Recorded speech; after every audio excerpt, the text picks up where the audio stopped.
Ah ovadan cana, ovadan cana adın aydayda sen bana. Gönlüme şeyler yaradın, sen yanımda kalaya. Ovadan cana adın aydayda sen bana. Gönlüme şeyler yaradın, sen yanımda kalaya. Belki de sözlerimi dinlersin, sen beni xalarsın.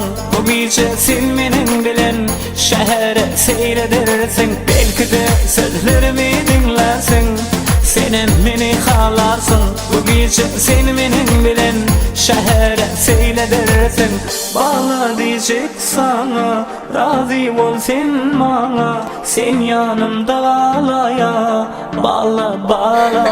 Ah ovadan cana, ovadan cana adın aydayda sen bana.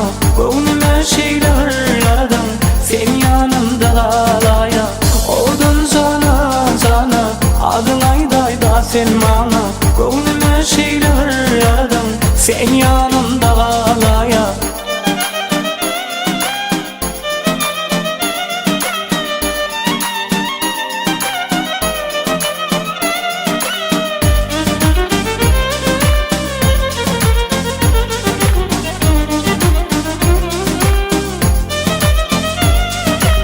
Dünyada menin gönlüme senin odan gıydı yok yani. Yanımda kalaymasan sensiz yaşap olmayacak yani. Bu dünyada menin gönlüme senin odan gıydı yok yani. Sen yanımda kalaymasan sensiz yaşap olmayacak yani. Bağla diyecek sana, razı ol sen bana. Sen yanımda kalaya, bağla bağla.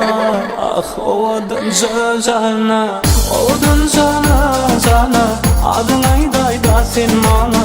Gönlüme şeyler yaradın, sen yanımda kalaya. Ovadan cana adın aydayda sen bana. Gönlüme şeyler yaradın, sen yanımda kalaya.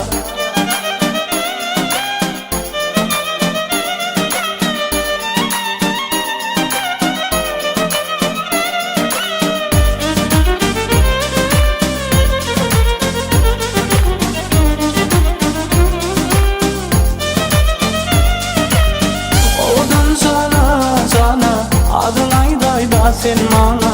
Gönlüme şeyler yaradın, sen yanımda kalaya. Ovadan cana adın aydayda sen bana.